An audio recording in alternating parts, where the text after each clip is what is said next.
এই বিজেপি তারা তাদের প্রার্থী তালিকা, প্রথম দফার প্রার্থী তালিকা তারা প্রকাশ করে দিল। 144 জনের প্রার্থী তালিকা বিজেপি প্রকাশ করেছে এবং এই প্রার্থী তালিকাতে কিন্তু ব্যাপক চমক রয়েছে বলে জানা যাচ্ছে বা দেখা যাচ্ছে। তো কারা কারা প্রার্থী হয়েছেন সেটা আপনাদেরকে জানাবো। আপনারা ইতিমধ্যে জেনে গিয়েছেন যে রাজ্যে প্রথম দফার ভোট রয়েছে 23শে এপ্রিল, 29শে এপ্রিল হচ্ছে সেকেন্ড ফেজের নির্বাচন। বিজেপিও তারাও কিন্তু এই দফায় দফায় তারা প্রার্থী তালিকা প্রকাশ করবে। তবে প্রথম দফায় তারা 144 নাম ঘোষণা করেছে, রাজ্যে 294টি আসন। বামেদেরও জানা যাচ্ছে তৃণমূল কংগ্রেস আগামী কয়েক ঘন্টার মধ্যেই কিন্তু তারা তাদের প্রার্থী তালিকা ঘোষণা করবে। তবে বিজেপির এই প্রার্থী তালিকায় আপনাদেরকে বললাম আগে আপনারা দেখেছেন সেই প্রার্থী তালিকা, যেটা মনে করা হয়েছিল যে কে কে এবারে বিজেপি প্রার্থী হতে পারেন, সেই প্রার্থী তালিকা নিয়ে সম্ভাব্য প্রার্থীদের নাম আপনাদেরকে জানিয়েছিলাম। সেখানে বলাই হয়েছিল যে দিলীপ ঘোষকে প্রার্থী করা হবে, তবে মাঝখানে শোনা যাচ্ছিল যে দিলীপ ঘোষকে ভবানীপুর কেন্দ্র থেকে প্রার্থী করা হতে পারে, তেমনই নাকি একটা চেষ্টা চলছিল বিজেপির অন্দরে, এবং সেটা শুভেন্দু অধিকারী ঘনিষ্ঠ কেউ কেউ বা শুভেন্দু অধিকারী সরাসরি তার বিরুদ্ধে অভিযোগ উঠেছিল যে তারা চাইছিলেন যে তো দিলীপ ঘোষ তিনি বেঁকে বসেন যে তিনি ভবানীপুর কেন্দ্রে প্রার্থী হবেন না, এবং যদি তাকে সেখান থেকে প্রার্থী করা হয় তিনি এমনকি ভোটেই দাঁড়াবেন না বলেও জানিয়ে দিয়েছিলেন নাকি দলের অন্দরে। শেষমেশ দিলীপ ঘোষকে সেখান থেকে প্রার্থী করাও হয়নি, শুভেন্দু অধিকারীকে বরং দুটি বিধানসভা কেন্দ্র থেকে প্রার্থী করলো ভারতীয় জনতা পার্টি, ভবানীপুর এবং নন্দীগ্রাম। নন্দীগ্রামে মমতা বন্দ্যোপাধ্যায়কে হারিয়েছিলেন শুভেন্দু অধিকারী, হারিয়ে তিনি বিরোধী দলনেতা হয়েছেন এবং তিনি বারবার মমতা বন্দ্যোপাধ্যায়কে চ্যালেঞ্জ ছুড়ে দিয়েছেন। মমতা বন্দ্যোপাধ্যায় কিছুদিন আগে তিনিও কিন্তু পাল্টা চ্যালেঞ্জ ছুড়ে দিয়েছেন নির্বাচন কমিশনের উদ্দেশ্যে, বিজেপির উদ্দেশ্যে, যে যত বেশি সম্ভব তোমরা ভোট কাটো। ভবানীপুর কেন্দ্র থেকে প্রায় 47,000-এর মতন ভোট বাদ গিয়েছে এই এসআইআর এর ফলে। এখনো বেশ কিছু ভোটারের নাম বিচারাধীন বা বিবেচনাধীন রয়েছে। তার মধ্যেও ভবানীপুর কেন্দ্র থেকে মমতা বন্দ্যোপাধ্যায় জিতবেন বলে চ্যালেঞ্জ ছুড়েছেন শুভেন্দু অধিকারী। তিনিও বলেছেন যে মমতা বন্দ্যোপাধ্যায় যেখানে দাঁড়াবে সেখানেই তাকে হারাবো, এবং সেখানে তিনি ইতিমধ্যেই সেখানে একটা ওয়ার রুম খুলে ফেলেছেন। আমরা দেখেছি দোলের দিন সেখানে গিয়ে তিনি প্রচার করেছেন, রং খেলেছেন, আবির খেলেছেন, এবং তিনি বলেছেন কি সেখানে দাঁড়িয়ে বলেছেন যে ওইসব সেকুলার টেকুলার বলে কিছু হবে না, সেকুলার টেকুলার বলে কিছু নেই, সবাই হিন্দু, সব হিন্দুদের মানে হিন্দু রাষ্ট্রের প্রতি তিনি সওয়াল করেন। জানিয়ে ডিওয়াইএফআই তারা শুভেন্দু অধিকারীর বিরুদ্ধে তারা এফআইআরও করে বেশ কিছু থানাতে, তবে সেই এফআইআর এর ফলে কিছু হয়েছে কিনা সেটা আজ পর্যন্ত জানা যায়নি। যাই হোক, এখানেও শুভেন্দু অধিকারীকে দুটি কেন্দ্রে প্রার্থী ঘোষণা করে দিয়েছে বিজেপি, দুটি কেন্দ্র থেকেই লড়াই করবেন। ফলত শুভেন্দু অধিকারীর জন্য কিন্তু এটা বড় চ্যালেঞ্জ, যত না বড় চ্যালেঞ্জ মমতা বন্দ্যোপাধ্যায়ের জন্য। হ্যাঁ, এখানে যদি শুভেন্দু অধিকারী মমতা বন্দ্যোপাধ্যায়কে ভবানীপুরে হারিয়ে দিয়ে নন্দীগ্রামে হেরেও যান, তাহলে কিন্তু তার হারানোর কিছু থাকবে না, বরং সেটা তার জন্য অ্যাচিভমেন্ট হবে। আর যদি দেখা যায় যে দুটি কেন্দ্রে ভোটের নজর দিতে গিয়ে তিনি দুটি কেন্দ্রেই হেরে বসলেন, তাহলে বুঝে নিতে হবে যে বিজেপি যদি জেতেও শুভেন্দু অধিকারীর ক্যারিয়ারটা শেষ। হ্যাঁ, এটা কিন্তু আমার মনে হয় যে এটা একটা বড় দিক। আর একটা চমক বলবো যে সদ্যই সাংবাদিকতা ছেড়ে রাজনীতিতে পা দেওয়া আমার ভাতৃপ্রতিম, এবং আমরা একটা সময় কাজও করেছি একসঙ্গে একটি চ্যানেলে, সন্তু পান, তাকেও কিন্তু প্রার্থী ঘোষণা করে দিয়েছে বিজেপি। তো আসুন বিজেপির এই যে 144 জনের প্রার্থীদের নাম ঘোষণা করা হয়েছে আজকে, সেটা আপনাদেরকে জানাই। কোচবিহার উত্তর এসসি ক্যান্ডিডেট, এখানে সুকুমার রায় হচ্ছেন প্রার্থী। শীতলকুচি, এটাও এসসি সংরক্ষিত, সাবিত্রী বর্মন প্রার্থী। দিনহাটায় অজয় রায় এখানকার প্রার্থী হচ্ছেন। উত্তরবঙ্গ থেকেই যেহেতু এবারের নির্বাচনটা শুরু হচ্ছে, তাই উত্তরবঙ্গে বিভিন্ন কেন্দ্রের প্রার্থীদের নাম কিন্তু বিজেপি জানিয়েছে। তুফানগঞ্জে মালতী রাভা রয়, কুমারগ্রাম এসটি সংরক্ষিত, এখানে মনোজ কুমার ওরাও প্রার্থী হচ্ছেন। কালচিনিতে, এটাও এসটি সংরক্ষিত, বিশাল লামা তিনি হচ্ছেন প্রার্থী। আলিপুরদুয়ারে পরিতোষ দাস, এই আলিপুরদুয়ার থেকেই কিন্তু প্রার্থী করা হয়েছিল গতবারে, বিজেপি প্রার্থী হয়েছিলেন সুমন কাঞ্জিলাল, তিনিও একসময় আমার প্রাক্তন সহকর্মী ছিলেন, কিন্তু তিনি পরবর্তীতে বিজেপির টিকিটে জিতলেও পরবর্তীতে তিনি তৃণমূল কংগ্রেসে চলে আসেন, ফলস্বরূপ এখানকার প্রার্থী বদল হতেই পরিতোষ দাসকে প্রার্থী করা হয়েছে। ফালাকাটা, এটিও এসসি সংরক্ষিত, ফালাকাটায় কাকে প্রার্থী করা হয়েছে আপনাদেরকে জানাবো। উত্তরবঙ্গে বিশেষ করে বিজেপির পাখির চোখ, কারণ বিজেপি এই উত্তরবঙ্গে বিপুল সংখ্যক আসন পায়। এখানে এই ফালাকাটায় এসসি সংরক্ষিত আসনে দীপক বর্মনকে প্রার্থী করা হয়েছে। ডাবগ্রাম ফুলবাড়ি শিখা চ্যাটার্জি তাকেই প্রার্থী করা হয়েছে। নাগরাকাটায় পুনা ভেংরা তাকে প্রার্থী ঘোষণা করা হয়েছে। আচ্ছা, এরপর চলে আসি মাটিগাড়া নকশালবাড়ি, এটাও এসসি সংরক্ষিত। এখানে আনন্দময় বর্মনকে প্রার্থী করা হয়েছে। শিলিগুড়িতে শঙ্কর ঘোষ, তিনি এখানকার বিধায়ক ছিলেন, তাকেই প্রার্থী করা হয়েছে। তার প্রতি দল আস্থা রেখেছে, যদিও মাঝখানে শোনা যাচ্ছিল তিনি দল ত্যাগ করতে পারেন। ফাঁসি দেওয়া এসটিতে দুর্গা মুর্মুকে প্রার্থী ঘোষণা করা হয়েছে। গোয়ালপুকুরে শ্রী সরজিৎ বিশ্বাস লেখা আছে। চাকুলিয়াতে মনোজ জৈন। আচ্ছা, করণদিঘিতে বিরাজ বিশ্বাস। কালিয়াগঞ্জে এসসি উৎপল মহারাজ। রায়গঞ্জে কৌশিক চৌধুরী। কুশমান্ডি এসসি সংরক্ষিত তাপস চন্দ্র রায়। কুমারগঞ্জে শুভেন্দু সরকার। বালুরঘাটে বিদ্যুৎ রায়। তপনে বুধরাই টুডু। তপনে বুধরাই টুডু। আচ্ছা, গঙ্গারামপুর এসসি সত্যেন্দ্রনাথ রায়। হরিরামপুরে দেবব্রত মজুমদার। হবিবপুর এসটি জুয়েল মুর্মু। গাজল এসসি চিন্ময় দেব বর্মন। চাঁচলে রতন দাস।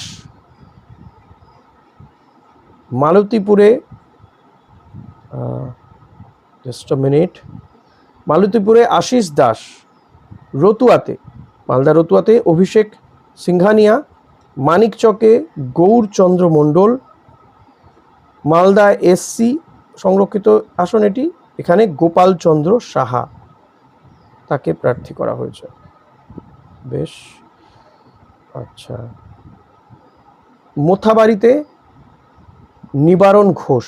সুজাপুরে অভিরাজ চৌধুরী। সুতিতে মহাবীর ঘোষ। রঘুনাথগঞ্জে সুরজিৎ পোদ্দার। লালগোলাতে অমর কুমার দাস। ভগবানগোলাতে ভাস্কর সরকার। মুর্শিদাবাদে গৌরীশঙ্কর ঘোষ এই কেন্দ্র থেকে আগেও দাঁড়িয়েছেন। আচ্ছা, রেজিনগরে বাপন ঘোষ। বেলডাঙ্গাতে ভরত কুমার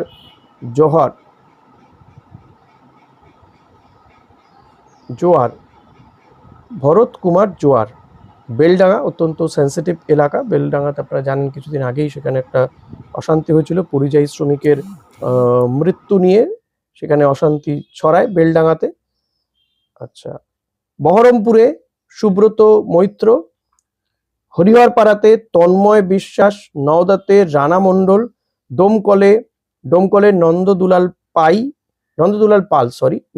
পাল।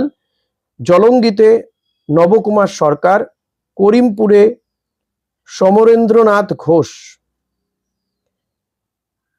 বিজেপি মোটামুটি যা প্রার্থী লিস্ট দেখা যাচ্ছে এখনো পর্যন্ত, যেটা বললাম আপনাদেরকে, তাতে কিন্তু দেখা যাচ্ছে পুরনো কর্মীদের ওপরেই আস্থা রেখেছে ভারতীয় জনতা পার্টি। এবার আর তেমন অন্য দল থেকে নিয়ে আসা কমই হয়েছে সেই অর্থে, এবং তাদেরকে যারা এসেছেন তাদেরকে এখনো পর্যন্ত কিন্তু প্রার্থী তালিকাতে দেখা যাচ্ছে না। এটা একটা বড় দিক, এবং আমার মতে মনে হয় এটা বিজেপির জন্য ভালো দিকও। পলাশীপাড়াতে প্রার্থী করা হয়েছে আপনাদেরকে বলছি অনিমা দত্ত। কালীগঞ্জে বাপন ঘোষ। রানাঘাটে পার্থসারথী চ্যাটার্জি। রানাঘাট উত্তর পূর্ব অসীম বিশ্বাস এই কেন্দ্রের বিধায়ক ছিলেন। চাকদাতে বঙ্কিমচন্দ্র ঘোষ। হরিণঘাটাতে অসীম কুমার সরকারই ছিলেন। আচ্ছা, বাদুরিয়াতে সুকৃতি সরকার। আমডাঙ্গাতে অরিন্দম দে। নৈহাটিতে সৌমিত্র চ্যাটার্জি। এছাড়াও আপনাদেরকে জানাই আরো যে সমস্ত কেন্দ্র, একাধিক কেন্দ্রেই তারা কিন্তু প্রার্থী ঘোষণা করে দিয়েছে। ভাটপাড়াতে পবন কুমার সিং। ভাটপাড়াতে মনে করা হয়েছিল যে অর্জুন সিংকে দাঁড় করানো হবে, কিন্তু অর্জুন সিং এর ছেলের উপরেই আস্থা রেখেছে বিজেপি। বরানগরে সজল ঘোষকে প্রার্থী করা হয়েছে। দেগঙ্গাতে তরুণ কান্তি ঘোষ, বসিরহাট উত্তরে নারায়ণ চন্দ্র মণ্ডল, বাসন্তীতে বিকাশ সর্দার, কুলতলিতে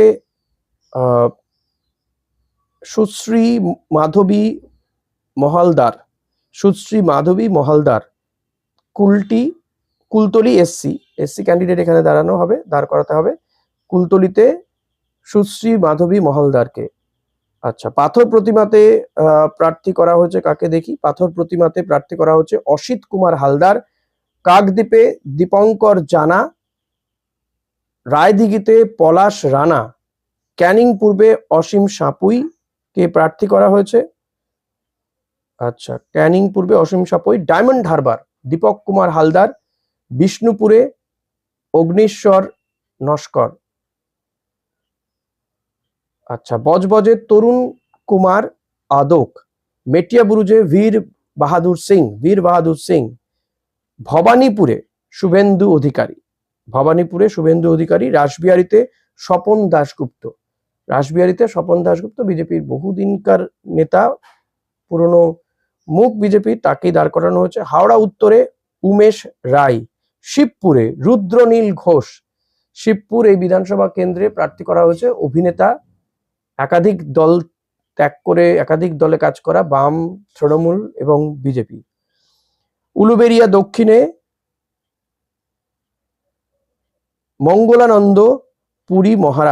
স্বামী মঙ্গলানন্দ পুরী মহারাজ, একেবারে কট্টর হিন্দু মহারাজকে প্রার্থী করা হয়েছে। আমতাতে অমিত সামন্ত। আচ্ছা, এরপরে যদি আসি, আমতার পরে ডোমজুড়ে গোবিন্দ হাজরা, সপ্তগ্রামে সরোজ ঘোষ, তারকেশ্বরে সন্তু পান আপনাদেরকে আগেই বললাম যে আমার ভাতৃপ্রতিম এবং বহুদিন সাংবাদিকতা করেছে, যদি বয়স খুবই কম, রিপাবলিকে ছিল, আমরা একসঙ্গে কাজও করেছি একটা জায়গাতে। এই অমিত শাহ যেদিন তাদের পরিবর্তন যাত্রা সূচনা করতে এসেছিলেন দক্ষিণ 24 পরগনাতে, সেদিনকে সন্তু পান সাংবাদিকতা ছেড়ে বিজেপিতে যোগদান করেন এবং তাকে প্রার্থী করা হয়েছিল, এটা এক্সপেক্টেড ছিল। আচ্ছা, পুরসুরাতে বিমান ঘোষ, আরামবাগে হেমন্ত বাগ। এই আরামবাগে শোনা গিয়েছিল যে ইউটিউবার শফিকুল ইসলামকে প্রার্থী করতে পারে, কিন্তু করা হয়নি। এখনো পর্যন্ত বিজেপির যে প্রার্থী তালিকা আপনাদেরকে জানিয়েছি, একজনও কিন্তু মুসলিম মুখ নেই, মহিলাও হাতে গোনা। গোঘাটে প্রশান্ত দিগর, খানাকুলে সুশান্ত ঘোষ, পাঁশকুড়া পূর্বতে সুব্রত মাইতি। 83 জনের নাম আপনাদেরকে ইতিমধ্যে জানিয়ে দিয়েছি। 144 জনের প্রার্থী তালিকা ঘোষণা করে ফেলেছে বিজেপি। এবার 84তম স্থান পাঁশকুড়া পশ্চিমে সিন্টু সেনাপতি, এটা হচ্ছে পাঁশকুড়া পশ্চিমে। ময়নাতে অশোক দিন্ডা, প্রাক্তন ভারতীয় ক্রিকেটার। মহিষাদলে সুভাষ পাঁজা, হলদিয়াতে প্রদীপ কুমার বিজলি, নন্দীগ্রাম শুভেন্দু অধিকারী, বিরোধী দলনেতা, পুরনো কেন্দ্র নন্দীগ্রামে তাকে প্রার্থী করা হয়েছে, প্লাস ভবানীপুরে।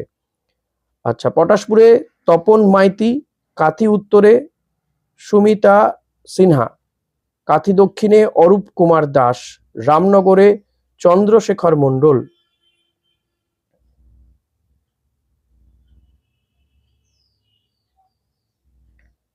দাঁতনে অজিত কুমার জানা, নয়াগ্রাম এটাও এসটি অমিয় কিস্কু, গোপীবল্লভপুরে রাজেশ মাহাতো, ঝাড়গ্রামে লক্ষ্মীকান্ত সাহু। আচ্ছা, কেশিয়ারিতে ভদ্র হেমব্রম, খড়গপুর সদর দিলীপ ঘোষ, নারায়ণগড়ে রমাপ্রসাদ গিরি, সবংয়ে অমল পান্ডা, খড়গপুরে তপন ভূঁইয়া, ডেবরাতে শুভাশিস ওম। এটা গেল 102 নম্বর প্রার্থীর নাম বললাম, ডেবরা। আচ্ছা, এরপর দাসপুরে তপন দত্ত, ঘাটালে শীতল কপাট, ঘাটাল কেন্দ্রের শীতল কপাটি, তিনি সেখানকার বিধায়ক, তাকেই প্রার্থী করা হচ্ছে, এটাও এসসি সংরক্ষিত। চন্দ্রকোনাতে সুকান্ত দলুই, শালবনীতে বিমান মাহাতো। আপনারা শালবনী শুনলে এখনো কিন্তু মানুষের মধ্যে সেই মাওবাদী ব্যাপারটা থাকে, যে একটা সময় আতঙ্ক ছিল মাওবাদী, সেটা আর নেই। কেশপুরে শুভেন্দু সামন্ত, বিনপুরে জাস্ট আ মিনিট,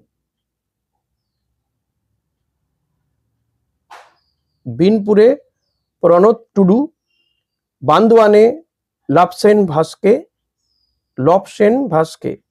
বাস্কে, বান্দোয়ানে লবসেন বাস্কে। আচ্ছা, বলরামপুরে জলধর মাহাতো, মানবাজারে ময়না মুর্মু, কেশপুরে কমলকান্ত হাঁসদা। কাশীপুর আর কি, কেশপুর নয়, এটা কাশীপুর।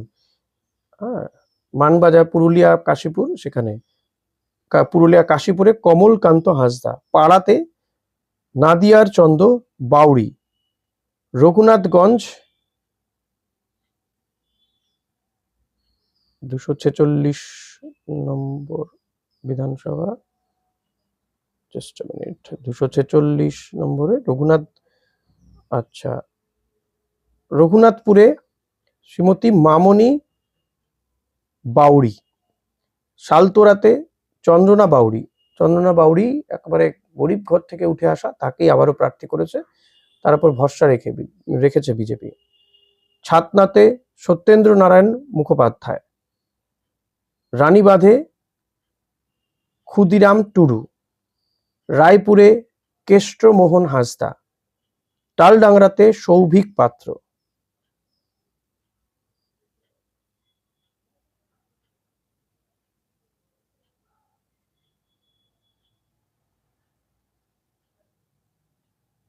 আচ্ছা, তালডাংরা গেছে না।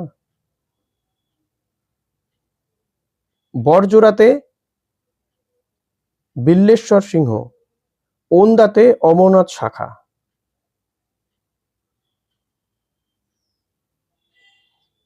কতুলপুরে লক্ষ্মীকান্ত মজুমদার, ইন্দাসে নির্মল কুমার ধারা, সোনামুখীতে দিবাকর ঘরামি, রায়নাতে সুভাষ পাত্র, জামালপুরে অরুণ হালদার, মন্তেশ্বরে সৈকত পাঁজা, বর্ধমান উত্তরে সঞ্জয় দাস, ভাতারে সৌমেন কারফা। এই সৌমেন কারফা একদম ইয়াং ছেলে, বাচ্চা ছেলে, অল্প বয়স, ভালো। কেতুগ্রামে আনন্দী ঘোষ, আউশ গ্রামে কলিতা মাঝি।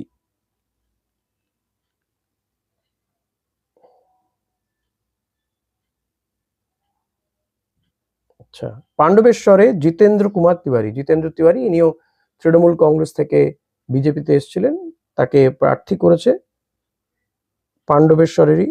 দুর্গাপুর পূর্বতে চন্দ্রশেখর ব্যানার্জি, দুর্গাপুর পশ্চিমে লক্ষণ চন্দ্র ঘোরই, জামুরিয়াতে বিজেন মুখার্জি, আসানসোল দক্ষিণে অগ্নিমিত্রা পল, আসানসোল উত্তরে কৃষ্ণেন্দু মুখার্জি, কুলটিতে অজয় কুমার পোদ্দার। বোঝা যাচ্ছে যে বিজেপি কিন্তু ম্যাক্সিমামই তারা নিজেদের যে পুরনো প্রার্থী যারা ছিলেন তাদের উপরেই ম্যাক্সিমাম ভরসা রেখেছে। দুবরাজপুরে অনুপ কুমার সাহা, সিউড়িতে জগন্নাথ চট্টোপাধ্যায় তিনি সাংসদ বিজেপির, তো রানাঘাটে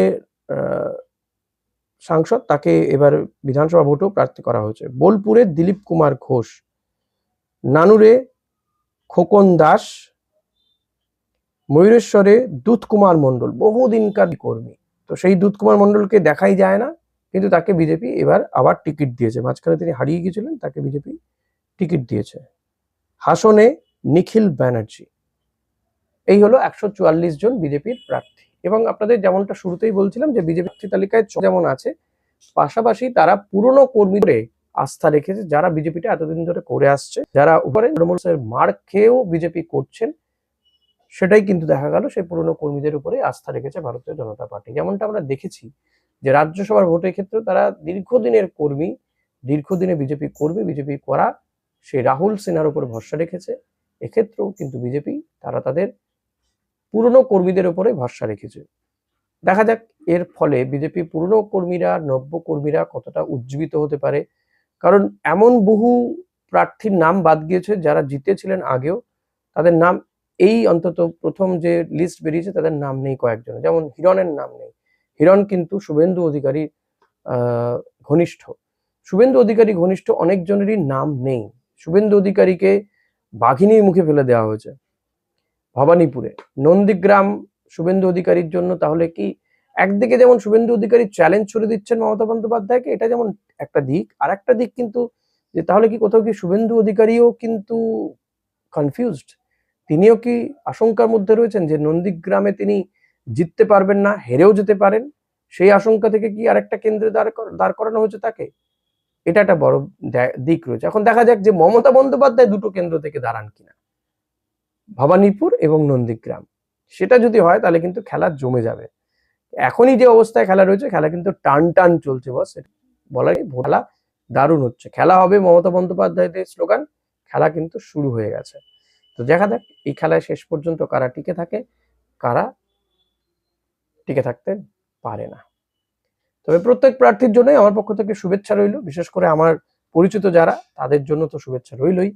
দেখা যাক তারা কতটা ফাইট করে ময়দানে, ভোটের ময়দানে কতটা লড়াই করে। আপনাদের কি মতামত এখানে এই বিজেপির এই প্রার্থী তালিকা দেখে, আপনারা কিভাবে ব্যাখ্যা করবেন, কি বলবেন, আপনাদের কমেন্ট অতি অবশ্যই জানাবেন কিন্তু আমাকে। ধন্যবাদ।